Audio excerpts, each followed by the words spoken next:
என்ன எங்க தலைவர் வந்து முதல்ல சாப்பிடும்போது மான் ஊறுகாய் சாப்பிடுங்க நம்மள அது பிரச்சனை ஏத்தம் அது இதுன்னு சொன்னா அந்த ஊறுகாய் எனக்கு வேணாம் நம்ம உடச்சோறு வரைக்கும் 1/2 கிலோ மாட்டுக்கறி ஆட்டிட்டா ஜிம்முக்கு போடா.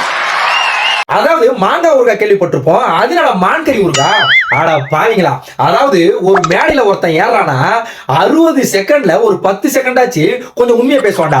ஆனா நம்ம பொய்யாளர்கள் யாருன்னு வச்சுக்கோ, ஒரு 230 வோல்ட் கரண்ட் கம்பி எடுத்து காதல விட்டு குத்தனா எப்படி இருக்குமோ அதை விட ஒரு கொடூரமான வழி இருக்கும். ஏன்னா நம்ம பொய்யாளர்கள் புழு அப்படி. ஆனா புழுவாண்டி குடும்பத்தார்களா, நீங்க எப்பதானா திருந்த போறீங்க? எங்களை ஆள விடுங்கடா டேய், காதை தனியா அறுத்தி எடுத்துருவானுங்க போல, கடிச்சு எடுத்துருவானுங்க போலயே.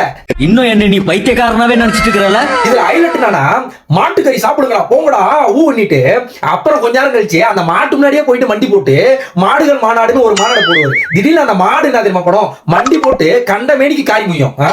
உச்சமே இல்ல, புடிவிட்டே தெரிய வேண்டியதுதான்.